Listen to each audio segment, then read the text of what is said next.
حضرت خالد بن ولید episode number 21۔ ایک روز وہ ان سرداروں کی محفل میں بیٹھا تھا جو رسول خدا صلی اللہ تعالی علیہ وسلم کے ان دو صحابہ کرام رضی اللہ تعالی عنہ کے قتل کے خلاف تھے۔ کیا تم سب جانتے ہو کہ مارے جانے والے یہی دو نہیں بلکہ 6 مسلمان تھے؟ خالد نے پوچھا۔ ہاں، ایک نے جواب دیا، یہ شارجہ بن مغیث کا کام تھا، وہ ان 6 مسلمانوں کو دھوکے سے فندے میں لایا تھا اور اس کے پیچھے مکہ کے یہودیوں کا دماغ کام کر رہا تھا۔ خالد نے کہا، اور اس سے یحاوہ یہودن نے 2-3 اور یہودی لڑکیاں ساتھ لے جا کر اپنے اور ان کے حسن کا جادو چلایا تھا۔ یحاوہ جادوگرنی ہے، ایک سردار نے کہا، وہ بھائی کو بھائی کے ہاتھوں ذبح کرا سکتی ہے۔ کیا یہ خطرہ نہیں کہ یہودی ہمیں بھی ایک دوسرے کا دشمن بنا دے گی؟ کسی اور سردار نے کہا، نہیں۔ ایک بوڑھا سردار بولا، وہ محمد صلی اللہ تعالی علیہ وسلم کے اتنے ہی دشمن ہیں جتنے ہم ہیں۔ یہودیوں کا مفاد اس میں ہے کہ وہ ہمارے اور مسلمانوں کے درمیان دشمنی اتنی پکی اور اتنی شدید کر دے کہ ہم مسلمانوں کا نام و نشان مٹا دے۔ ہمیں یہودیوں پر شک نہیں کرنا چاہیے، ایک سردار نے کہا، بلکہ ضرورت یہ ہے کہ ہم یہودیوں کو مسلمانوں کے خلاف زمین کے نیچے استعمال کریں، لیکن ایسے نہیں جیسے شارجہ نے کیا ہے۔ خالد نے کہا، اور ایسے بھی نہیں جیسے ابو سفیان اور اس کی بیوی نے کیا ہے۔ کیا تم سب جانتے ہو کہ یہ یحاوہ مکہ کے چند ایک یہودیوں کے ساتھ مدینہ چلی گئی ہے؟ بوڑھے سردار نے پوچھا اور خود ہی جواب دیا، وہ مدینہ اور ارد گرد کے یہودیوں اور دوسرے قبائل کو مسلمانوں کے خلاف ابھاریں گے۔ اسلام کے فروغ سے وہ خدا خطرہ محسوس کر رہے ہیں۔ اگر محمد صلی اللہ تعالی علیہ وسلم کا عقیدہ پھیلتا چلا گیا اور میدان جنگ میں محمد صلی اللہ تعالی علیہ وسلم کے پیروکاروں کا جذبہ یہی رہا جو ہم دیکھ چکے ہیں، تو خدائے یہودا کا سورج غروب ہو جائے گا۔ لیکن یہودی لڑنے والی قوم نہیں، خالد نے کہا، وہ میدان جنگ میں ہمارا ساتھ نہیں دے سکتے۔ مسلمانوں کے لیے وہ میدان جنگ میں زیادہ مہلک ثابت ہوں گے۔ ایک اور سردار نے کہا، وہ اپنی یحاوہ جیسی دلکش لڑکیوں کے ذریعے مسلمان سرداروں اور سالاروں کو میدان جنگ میں اترنے کے قابل نہیں چھوڑیں گے۔ یحاوہ خالد کے دل و دماغ پر غالب آتی جا رہی تھی اور 4 برس پرانی باتیں اسے سنائی دے رہی تھی۔ وہ مدینے کی طرف چلا جا رہا تھا اور احد کی پہاڑی اوپر اٹھتی آ رہی تھی۔ پھر یہ پہاڑی اس کی نظروں سے اوجھل ہونے لگی۔ اس کا گھوڑا گھاٹی اتر رہا تھا۔ یہ کوئی 1 میل لمبا اور 1.5-2 فرلانگ چوڑا نشیب تھا، جس میں کہیں کہیں مخروطی ٹیلے کھڑے تھے۔ یہ ریتیلی مٹی کے تھے۔ خالد کو دوڑتے قدموں کی آہٹ سنائی دی۔ اس نے چونک کر ادھر دیکھا اور اس کا ہاتھ تلوار کے دستے پر چلا گیا۔ وہ 4-5 غزال تھے جو اس کے نیچے دوڑتے جا رہے تھے۔ کچھ دور جا کر ایک غزال نے دوسرے غزال کے پہلو میں ٹکر ماری، پھر دونوں غزال آمنے سامنے آ گئے اور ان کے سر ٹکرانے لگے۔ دوسرے غزال انہیں دیکھنے رک گئے۔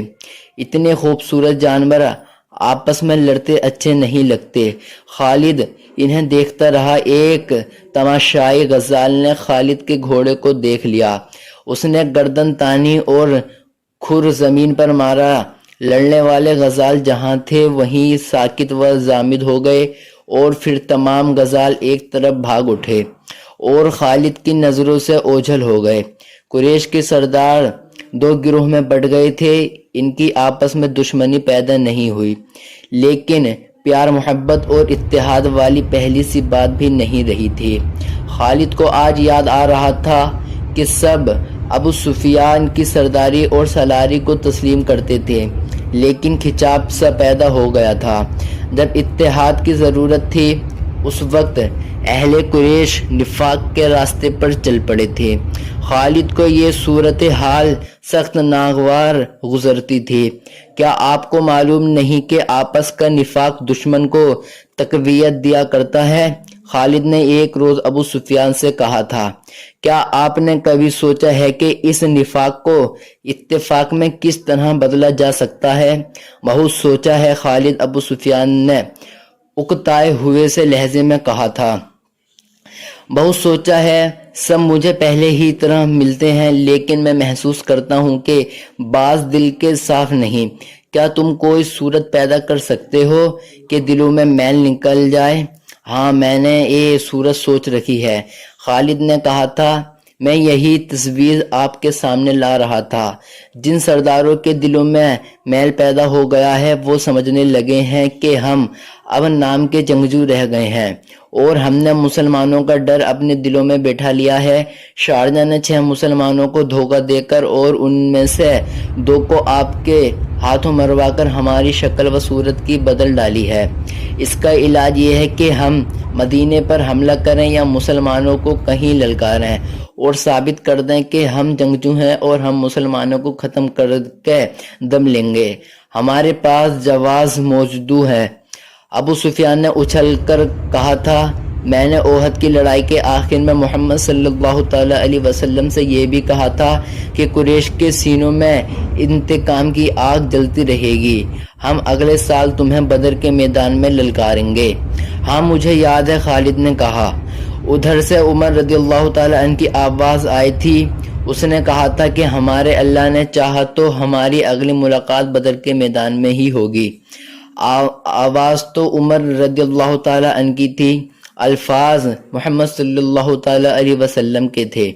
ابو سفیان نے کہا، محمد صلی اللہ تعالی علیہ وسلم بہت زخمی تھا، وہ اونچی آواز میں بول نہیں سکتا تھا۔ میں محمد صلی اللہ تعالی علیہ وسلم کو پیغام بھیجتا ہوں کہ فلاں دن بدر کے میدان میں آ جاؤ اور اپنے انجام کو پہنچو۔ دونوں نے ایک دن مقرر کر لیا اور فیصلہ کیا کہ کسی یہودی کو مدینے بھیجا جائے۔ دوسرے ہی دن ابو سفیان نے قریش کے تمام سرداروں کو اپنے یہاں بلایا اور بڑے جوش و خروش سے اعلان کیا کہ وہ مسلمانوں کو بدر میں میدان میں للکار رہا ہے۔ قریش یہی خبر سننے کے منتظر تھے۔ انہیں اپنے عزیزوں کے خون کا انتقام لینا تھا۔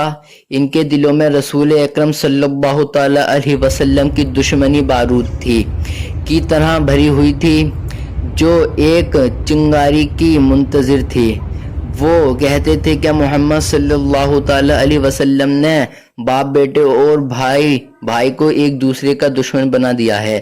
ابو سفیان نے اس اعلان نے سب کے دل صاف کر دیے اور وہ جنگی تیاریوں کی باتیں کرنے لگے۔ ایک دانشمند یہودی کو پیغام دیا گیا کہ وہ مدینے جا کر نئے کریم کو دے کر جواب لے آئے۔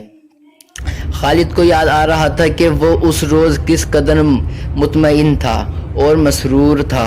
قریش کے سرداروں کے دلوں میں جو تقدر پیدا ہو گیا وہ صاف ہو گیا تھا۔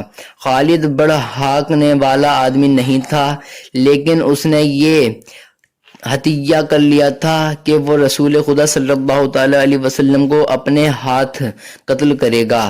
یہودی الٹی جواب لے کر آ گیا۔ رسول اکرم صلی اللہ تعالی علیہ وسلم نے ابو سفیان کی للکار کو قبول کر لیا تھا۔ لڑائی کا جو دن مقرر ہوا وہ مارچ 625 عیسوی کا ایک دن تھا، لیکن ہوا یوں کہ سردیوں کے موسم میں جتنی بارش ہوا کرتی تھی اس سے بہت کم ہوئی۔ اس کا نتیجہ یہ ہوا کہ یہ موسم تقریباً خشک گزر گیا اور مارچ کے مہینے میں گرمی اتنی زیادہ ہو گئی جتنی اس کے 2-3 ماہ بعد ہوا کرتی تھی۔ ابو سفیان نے اس موسم کو لڑائی کے لیے موزوں نہ سمجھا۔ اس یاد نے خالد کو شرمسار سا کر دیا۔ وجہ یہ ہوئی تھی کہ ابو سفیان موسم کی گرمی کا بہانہ بنا رہا تھا۔ مشہور مورخ ابن سعد لکھتا ہے کہ ابو سفیان نے قریش کے سرداروں کو بلا کر کہا کہ وہ کوچ سے پہلے مسلمانوں کو خوف زدہ کرنا چاہتا ہے۔ اس نے یہودیوں کی خدمات حاصل کی اور انہیں خاصی حجرت کے دے کر تاجروں کے بھیس میں مدینہ بھیج دیا۔